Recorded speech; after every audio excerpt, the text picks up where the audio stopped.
የተወደዳችሁ የእግዚአብሔር ቤተሰቦች የጌታችን የመድኃኒታችን የኢየሱስ ክርስቶስ ቅድስት ትንሣኤ ጸጋና ሰላም ይብዛላችሁ። እንዲሁም በምናደርገው የወንጌል አስተንትኖ ላይ ወደ እውነትና ጽድቅ የሚያደርስ እግዚአብሔር መንፈስ ቅዱስ ከሁላችን ጋር ይሁን።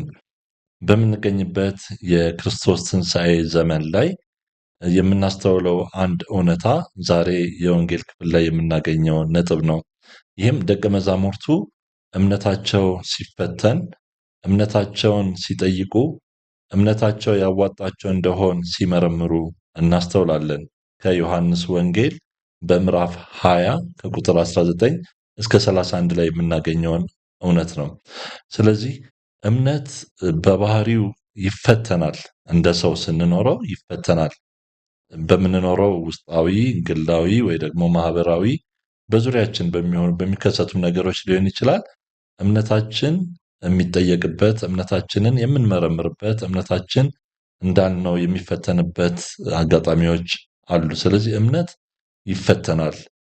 የእምነት ብርሃን ይደበዝዛል። አንዳንዴ ይደበዝዛል። አንዳንዴ መደብዘዝ ብቻም አይደለም እስከናካቴውም ሊጨልም ይችላል። እንዲሁም ስናስተውለው የእምነት ባህሪ አንድ ጊዜ ሆኗልና ለዘላለም ብለን የምንመካበት አይደለም። ከእግዚአብሔር ጸጋ ጋር ያለን መተባበር በእምነታችን የምንተጋውን ያህል እግዚአብሔርን ለማወቅ በምንሄደው መጠንም ፈተና ስለሚበዛ ከዚህ አንጻር እንዳልነው እምነት ይፈተናል ብቻ ሳይሆን በእምነት ፈተና መሸነፍም ሊያጋጥም ይችላል። ይሄ ደግሞ ቅዱሳንንም እናስተውላለን። ከምንም በላይ ደግሞ በወንጌላችን ላይ የምናገኘው በደቀ መዛሙርቱ በተመረጡት በምንላቸው በሐዋርያት ሕይወትም እምነታቸው ሲፈተን እናያለን። እናም የእምነት ሕይወት በአንድ በኩል እንደዚህ አይነት ፈተና ያጋጥመዋል። በሆነ ወቅት ደግሞ በሕይወታችን ላይ ደግሞ ለነፍሳችን እፎይታ፣ ለአእምሯችን እርካታ፣ ለማንነታችን እንዲሁ ደግሞ መከታ ሆኖ የሚሰማን ወቅትም ይኖራል። ስለዚህ እምነት የሚፈተንበትም የሚንገጫገጭበትም፣ በሌላ በኩል ደግሞ በቃ እምነታችን ሙሉ ማንነታችንን እፎይ የሚያስብልበት እርካታን የሚሰጠንና መከታችን ሆኖ የምናጣጥምበት ወቅት ይኖራል። ሌላኛው ደግሞ አቅጣጫን ስናይ አንዳንዴ እምነት ምን ያደርጋል?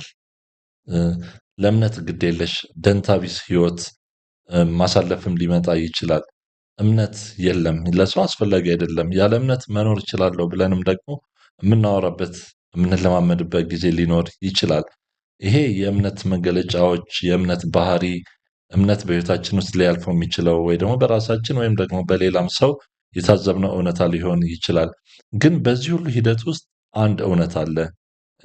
ኢየሱስ ክርስቶስ ከሙታን ተነስቷል። ይሄ ደቀ መዛሙርቱን ያጽናና፣ ደቀ መዛሙርቱን ያጸና እውነት እንደሆነ እናያለን። ስለዚህ ወደ ወንጌሉ እውነት ስንመለስ ከዮሐንስ ወንጌል ምዕራፍ 20 ቁጥር 19 ላይ የክርስቶስ ትንሣኤ በማለዳ ሆኖ በዕለቱም በማለዳ ሆኖ በሰንበት በእሁድ ማለዳ ሆኖ አመሻሹ ላይ ድጋሚ ለሁሉም ደቀ መዛሙርት በሚባል ደረጃ አንዱ ብቻ ሲጎድል፣ ቅዱስ ቶማስ ብቻ ሲጎድል ይገለጻል። እናም እንዲህ ይላል፣ በዚያው ከሳምንቱ የመጀመሪያ በሆነው ቀን በመሸ ጊዜ ደቀ መዛሙርቱ ተሰብስበው በነበሩበት አይሁድን ስለፈሩ ደጆቹ ተዘግተው ሳሉ ኢየሱስ መጣ ይላል። እናም በመካከላቸው ቆሞ ሰላም ለእናንተ ይሁን አላቸው። በመጀመሪያ ደረጃ እንግዲህ በመሸ ጊዜ የሚለው ነገር ተደጋጋሚ በቅዱስ ዮሐንስ ወንጌል ላይ እንዳስተዋል ነው። ይሄ ጨለማ የሚለው ሐሳብ ክፋትን ወይ ደግሞ ኃጢአትን የሚያመለክት ነገር ነው። ያ ነገር በሆነ ሰዓት ደቀ መዛሙርቱ እንዴት ነበሩ ብንል መገለጫው ምሽት ጨለማ በነበረበት ሰዓት ላይ ደቀ መዛሙርቱ ፈርተው በር ዘግተው ተሰብስበው ቁጭ ብለው ነበረ። ምሽትና ፍርሃት አብሮ ሲሄድ፣ ክፋትና ኃጢአት ፍርሃትን ሲያስከትል በደቀ መዛሙርቱ ላይ እናገኛለን። ስለዚህ በሕይወታችን ልምምድ በምናልፍበት አጋጣሚ ውስጥ ምሽት ሲኖር፣ ጨለማ ሲኖር አንዱ መገለጫችን የፍቅር ያለመኖር፣ እውነተኛ ፍቅር ከእግዚአብሔር ጋር ከክርስቶስ ጋር ያለን ቁርኝት መላላት፣ ያ ነገር ቦታውን ሲለቅና ፍርሃት ሲገዛን እናያለን። መሀል ላይ መሆን ያለበት ነገር ዳር ስለሆነ መሀል ላይ ፍርሃት ሲነግስ እናያለን። በመሸ ጊዜ የህይወት የእያንዳንዳችን ተመክሮ አንዳንዴ የመምሸት መገለጫ ሲኖረው እውነታው ይሄ ሊሆን ይችላል። እናም በዚህ መካከል ቅድም እንዳልነው እምነት ሲፈተን፣ እምነት ሲንገጫገጭ፣ የእምነት ህይወት ብርሃን ሲደበዝዝ፣ ሊጨልም ሲቃጣው አንድ እውነት አለ ብለናል። ኢየሱስ ክርስቶስ ተነስቷል።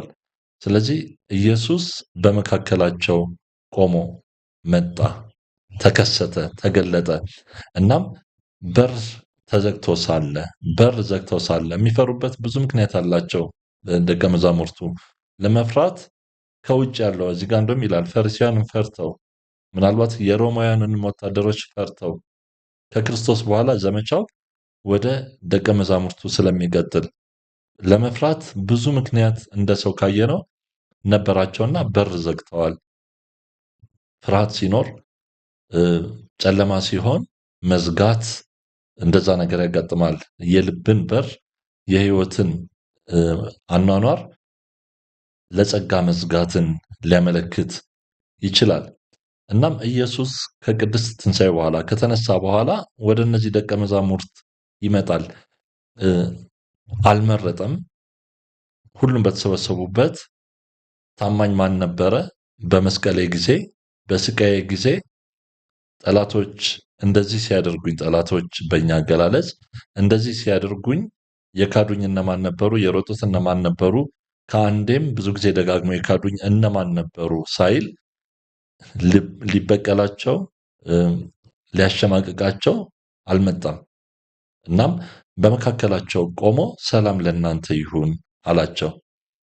የኃጢአት ወቀሳ በሕይወታችን ሲበዛ ምናልባት የሰው ሁሉ መነጋገሪያ በሆንበት ሰዓት ፍርሃት ሕይወታችንንም ከወረረው ተስፋ የማናይበት ቅጽበት ሲኖር ክርስቶስ ሌላ ቃል የለውም፣ ሰላም ለእናንተ ይሁን አላቸው። እኛንም እንደዛ ይለናል።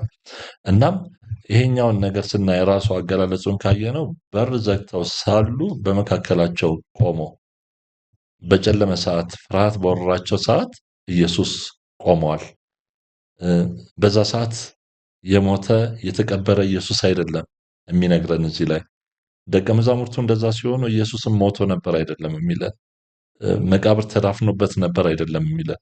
ቆሞ በመካከላቸው ያለ አድሎ እኩል ለሁሉም ቆሞ ሳይነጥል ላንተ ላንቺ ብቻ ሳይል ለሁሉም ሰላም ለእናንተ ይሁን ይላቸዋል። ስለዚህ ይህን ቃል መርጠን የምንሰማው አይደለም። ሁላችንም ከልብ በልብ ጆሮአችን ልንሰማው ይገባናል። እኛን ያላካተተ ሰላምታ አይደለም። እያንዳንዳችንን ያቀፈ፣ እያንዳንዳችንን ያካተተ፣ በሞት ላይ ተራምዶ በሞት ላይ ቆሞ የሚናገር፣ በስልጣን የሚናገር አምላክ ሰላም ለእናንተ ይሁን ይለናል። ይህን ከልባችን እንሰማዋለን። ስለዚህ በመካከላቸው ቆሞ ሰላም ለእናንተ ይሁን አላቸው። የእግዚአብሔር ስራ በሕይወት ስናየው በንግግር ብቻ አይደለም፣ በማለት ብቻም አይደለም፣ በቃሉ ብቻ አይደለም፣ በእውነታ በመገለጥ ነው።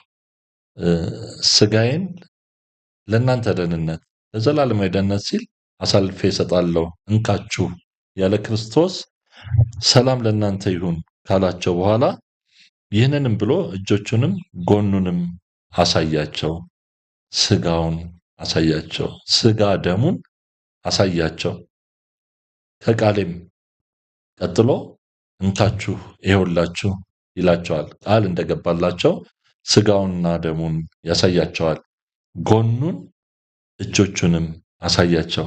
የተወጋውን ዋጋ የከፈለውን መስዋዕትነቱን እንዳይዘነጉት፣ በሌሎች ነገሮች ሲጣደፉ፣ በሌሎች ርዕሶች ጊዜ ሲፈጁ እንዳይዘነጉት በምንም የማይተካውን ስጋውን ደሙን አሳያቸው። ጎኑን እና እጆቹን አሳያቸው። ዋጋ የከፈለውን አሳያቸው። ይህንን ሲያስተውሉ ሁሉ ነገር እንደሚቀየር ያውቃልና ይህንን እውነት ገለጸላቸው። ስለዚህ ደቀ መዛሙርቱ ይህንን ባዩ ጊዜ ጌታን ባዩ ጊዜ ደስ አላቸው። ስለዚህ መጀመሪያ ላይ ስንገባ መግቢያ ላይ ያልነው ነጥብ እምነት ይፈተናል፣ እምነት ይንገጫገጫል፣ የእምነት ብርሃን ሊደበዘዝ ይችላል። በእምነት ህይወት ውስጥ ማዳለጥ ብቻ ሳይሆን እስከናካቴውም መውደቅ ሊመጣ ይችላል ባልንበት ሰዓት ቀና የሚያደርገንና ወደ ቀድሞ ደስታችን የሚመልስልን የክርስቶስ መስዋዕትነትን ማስተዋል ነው። የክርስቶስ ስጋና ደምን ማየት ነው። ማየትም አይደለም ለኛ ተብሎ የተሰጠንን መቀበል እንደሆነ እናያለን። ጌታን ጎኑን ባዩ ጊዜ፣ እጆቹን ባዩ ጊዜ ደስ አላቸው ይላል። ስለዚህ ከቃሉም ከመናገሩም በላይ ለማወዳደር አይደለም ቃሉንና ቅዱስ ስጋ ክቡር ደሙን፣ ነገር ግን የሁለቱ ጥምረት ለነሱ ደስታ ሆነላቸው። ለኛም ሌላ ታሪክ የለውም። የሁለቱ ጥምረት ሙሉ ደስታችን ነው፣ ሙሉ ሰላማችን ነው። ስለዚህ በመስዋዕተ ቅዳሴያችን ጊዜ ካህን ብዙ ጊዜ ሰላም ለእናንተ ይሁን ይላል። የራሱን አይደለም። ይህንን የክርስቶስ ትንሣኤ ሰላም ያስተጋባል። መልሶ መላልሶ ለተሰበሰቡት ሕዝበ ክርስቲያንና ለራሱ የክርስቶስን ሰላም ያውጃል። አውጆ ደግሞ በሰላም ሂዱ አይልም።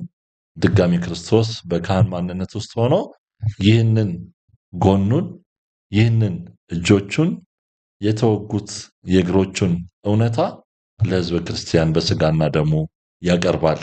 ስለዚህ እምነታችን በተፈተነ ወቅት፣ ተስፋችን በጨለመ ወቅት፣ ማዳጥ መንሸራተት በገጠመን ወቅት የክርስቶስን መስዋዕትነት እንድናይ እንጋበዛለን። እንደገናም ደቀ መዛሙርቱ ደስ አላቸው ካለ በኋላ ኢየሱስ ደግሞ ሁለተኛ ጊዜ ሰላም ለእናንተ ይሁን ይላቸዋል። አይሰለችም። አሁንም ሰላም ለእናንተ ይሁን ሲባል የምንሰማው ለዚህ ነው። የክርስቶስ ሰላም የተለየ ሰላም ስለሆነ ብልጭ ብሎ ድርግም የሚል ሳይሆን ዘላለማዊ ቃል ስለሆነ፣ ዘላለማዊ እውነታ ስለሆነ ሰላም ለእናንተ ይሁን፣ አብ እኔን እንደላከኝ እኔም ደግሞ እልካችኋለሁ ይላቸዋል። ስለዚህ በክርስትና ሕይወት ውስጥ ትልቁ አጀንዳችን የእግዚአብሔር ሰላም ነው፣ የእግዚአብሔር ምሕረት ነው፣ የእግዚአብሔር ይቅርታ ነው። ክርስቶስ ስለኛ ያመጣው ለኛ የሰጠን ሰላም እንዲታፈን አይፈልግም። በአኗኗራችን ያንን ሰላም እንድንጋራው እድሜያችንስ ይበቃል ወይ? እንኳን ሰርቀንበት፣ እንኳን አሳጥረነው፣ እንኳን ሌላ ርዕሶች ዘባርቀን ሰላምን መጋራት እድሜያችንንም አይበቃም። ምክንያቱም ሰላም ልኬታው የእግዚአብሔር ስለሆነ። እናም ይላቸዋል አብ እንደላከኝ እኔ ደግሞ እልካቸዋለሁ። በቅዱስ ጥምቀታችን ሁላችንም ይህንን ኃላፊነት እንደየደረጃችን እንቀበላለን። የክርስቶስን ሰላም፣ የክርስቶስን ምሕረት እንድናውጅ ተጠርተናል። እናም ራሳችንን እናያለን። የኔ መኖር፣ የኔ መገለጥ፣ የኔ መገኘት ባለበት የክርስቶስ ሰላም እንዲኖር እጥራለሁኝ ወይ? የክርስቶስ ትንሣኤ ሕያው እንዲሆን መሳሪያ እሆናለሁኝ ወይ? ወይንስ ለሌላ እድል እሰጣለሁኝ? ይሄ ሰላም እንዲደበዝዝ መሳሪያ እሆናለሁ ወይ ብለንም ራሳችንን እንጠይቃለን። የተላክነው ይህንን ሰላም እንድናደርስ ነው።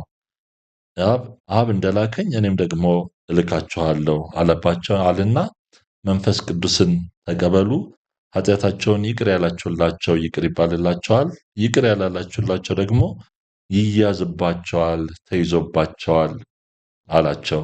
ትልቅ መልእክትን ሲሰጥ ድጋሚ እናያለን። ስለዚህ በዚህ ትንሽ በሚመስሉ የወንጌል ቁጥሮች ላይ ጥልቅ የሆነ ምስጢር ዛሬም ደግሞ እግዚአብሔር ጸጋውን አብዝቶ ያልተነፈግነው ያላጣነው በየዕለቱ የሚሆንልንን እውነታ እናያለን። የክርስቶስን መስዋዕተ ቅዳሴ ብንለውም ለዚህ ነው። ይህንን መስዋዕት ለትውልድ የሚያስቀጥል ትልቅ ስርዓት ስለሆነ ይህንን ምስጢር እናስተውላለን። እናም በምንገኝበት የእምነት ሕይወት ውስጥ ዓይናችን ወደ ተነሳው ክርስቶስ፣ ዓይናችን ዋጋ ወደ ከፈለው ክርስቶስ እንዲመለስ የእርሱን መስዋዕትነት እንድናይ፣ ይህ ደግሞ ሰላምን፣ ፍቅርን ይዞልን እንደሚመጣ እናያለን። ይህ በሚሆንበት እውነታ ውስጥ ቅዱስ ቶማስ አልነበረም። ቅዱስ ቶማስ ከ10 ከነበሩ ደቀ መዛሙርት ጋር አልተገኘም ነበረ። እናም የሚቀጥለው የወንጌል ክፍል ላይ የቅዱስ ቶማስን ሂደት እናውቃለን። ብዙ ጊዜ በተጠራጣሪነቱ ተገልጾ እናገኘዋለን። ይሄ ከሆነ በኋላ በሳምንቱ ድጋሚ ኢየሱስ ሲገለጽና ቅዱስ ቶማስ በተገኘበት በተመሳሳይ ሁኔታ ደጆቹ ተዘግተው ሳሉ ኢየሱስ በመካከላቸው ቆሞ ሰላም ለእናንተ ይሁን ይላቸዋል። ከዚያም ቅዱስ ቶማስን ጣትን ወደዚህ አምጣና እጆቼን እይ፣ እጅን ማምጣና በጎኔ ውስጥ አስገባው፣ ያመንክ እንጂ ያላመንክ አትሁን ይለዋል። ቶማስ ደቀ መዛሙርቱ ኢየሱስን አገኘው ሲሉት አላምንም፣ እጄን በጎን ውስጥ ካላኖርኩኝ፣ በዓይኔ ካላየሁኝ አላምንም ያለ ነበረና ክርስቶስ ይህንን ነገር ይህን መታመን ሲፈጥርለት እናያለን። ቅዱስ ቶማስ ብዙ ጊዜ ያው ተጠራጣሪነቱን ነው የምናውቀው፣ ግን ታማኝ የሆነ ተጠራጣሪ ነው። የማያጠራጥር ተጠራጣሪ ነው። ግልጽ የሆነ ተጠራጣሪ ነው። ድብቅ የሆነ አይደለም። ይሄም ራሳችንን እናያለን። በፊት ለፊት ታማኝ፣ በውስጥ ተጠራጣሪ እንዳንሆን ትልቅ ትምህርትን ይሰጠናል። ግልጽ የሆነ ተጠራጣሪ ግን ደግሞ እንዳልነው ዓይኖቼ ክርስቶስን ሥጋና ደም ሲያዩ ያመነ ስለነካ አይደለም። ጣቱን አኖር አይልም። ና ንካ ሲለው አይደለም። እንዲሁ ግን ያምናል። ምናልባት ካሳለፈው ሕይወት የደቀ መዛሙርቱን ቃል ማመን ከብዶት ሊሆን ይችላል። ምዕራፍ 14 ዮሐንስ ወንጌል ላይ ክርስቶስ በእግዚአብሔር እመኑ፣ ልባችሁ አይታወክ፣ እሄዳለሁኝ፣ ለእናንተ መኖሪያ ላዘጋጅ እሄዳለሁ፣ እኔም በምኖርበት እናንተም ትመጣላችሁ ሲል ቅዱስ ቶማስ ተንደርድሮ ጌታ ሆይ ወዴት እንደምትሄድ አናውቅም፣ መንገዱን አናውቅም ሲለው ክርስቶስ እኔ መንገድ፣ እውነት፣ ሕይወት ነኝ ብሎ ይመልስለታል። እንደዛ ያለው ክርስቶስ ሞተ ሲባል እምነቱ የተናጋ ሰው ሊሆን ይችላል። ቅዱስ ቶማስ እምነቱ የክርስቶስን ቃል በውስጡ ላይ ሊያጸናለት ያልቻለ ነገር ፊት ለፊቱ ላይ ተከስቷልና ያንን ነገር ሊሻገር ያልቻለ ሊሆን ይችላል። ካላየው አላምንም አለ። ስለዚህ እንዳልነው ይሄ ታማኝ ተጠራጣሪ ነው፣ የማያጠራጥር ተጠራጣሪ ነው እና ታማኝ መስለን ተጠራጣሪዎች ከሆንም ራሳችን የምናይበት ደቀ መዝሙር ነው ቅዱስ ቶማስ። እናም ክርስቶስ ባለው ጊዜ ግን እጆቹን አስገባ አይደለም የሚለው። ክርስቶስ ያን ሲናገር ጌታዬና አምላኬ ሆይ አለ። ታማኝነቱን በግልጽ ገለጠ። በውስጡ ላይ ተንዶ የነበረው እምነት ሲያንሰራራ እናያለን።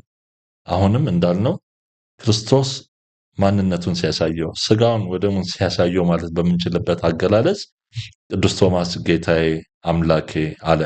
ይህንን እውነት ለኛ አሁንም ይከሰትልናል። ይህ እውነት አሁንም ለኛ እውን ይሆንልናል። አሁንም ስጋና ደሙን የማየት እድል አለን። ስጋው ክቡር፣ ደሙ ለኛ የምናስበው ሳይሆን አሁንም እየተነሳን እምነታችንን የምናጸናበት በምንም የማንተካው የምንም ሁለተኛ የማናደርገው ሌላ ነገሮች እንዲቀድሙት የማንፈቅድለት ነገራችን ነው። እናም ቅዱስ ቶማስ በዚህ ምስጢር ፊት እነሆ በክርስቶስ ጎን በተወጉት እጆቹ ፊት ጌታዬ አምላኬ አለ። ስለዚህ ይህ የትንሣኤ ዘመን እኛንም ደግሞ ካለንበት የእምነት ሕይወት የበለጠ አጠንክሮን ጌታዬ አምላኬ የምንለው ክርስቶስን አንደኛ ጌታችን፣ አንደኛ ንጉሳችን፣ አምላካችን አድርገን በሕይወታችን የእርሱን ሰላም የእርሱን ይቅርታ የምናስተላልፍ መሳሪያዎች እንድንሆን የቅድስት ትንሣኤው ጸጋና በረከት ይብዛልን።